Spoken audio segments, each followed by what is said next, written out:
मैं आपको बताता हूँ कि मैग्नीफिकेशन क्या होता है। पहले आज मैं आपको बताऊँगा मैग्नीफिकेशन इन मिरर। आज मिरर की ही बात करूँगा केवल।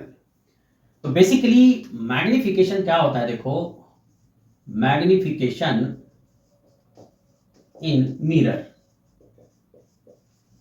मैग्नीफिकेशन बेसिकली क्या होता है, ये होता है ratio of the size of image to the size of object, यानी m is equal to HI/HO। अगर सपोज आपका ये एक मिरर है, ये ऑब्जेक्ट है और इसका कोई इमेज बना हुआ है, सपोज ये इमेज की हाइट हो गई, ये ऑब्जेक्ट की हाइट हो गई, तो इस केस में इन दोनों का जो रेशियो होता है उसी को हम कहते हैं मैग्नीफिकेशन। अब देखो इसमें जो मैग्नीफिकेशन का दूसरा फॉर्मूला होता है मिरर में, वो होता है -v/u।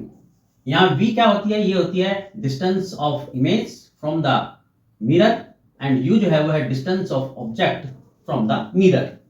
तो दो फॉर्मूले मैंने आपको बताए हैं, तो आप इनको ऐसे भी लिख सकते हो, this implies that m is equal to -v/u is equal to HI/HO। तो जो भी चीज आपको यहाँ पता होती है वो यहाँ पुट कर सकते हो और अननोन की वैल्यू आप फाइंड कर सकते हो। हमेशा ध्यान रखना कि अगर इमेज, ये नोट करके रखो, इफ इमेज इज रियल, अगर इमेज रियल बनता है तो मैग्नीफिकेशन कैसा होगा, नेगेटिव।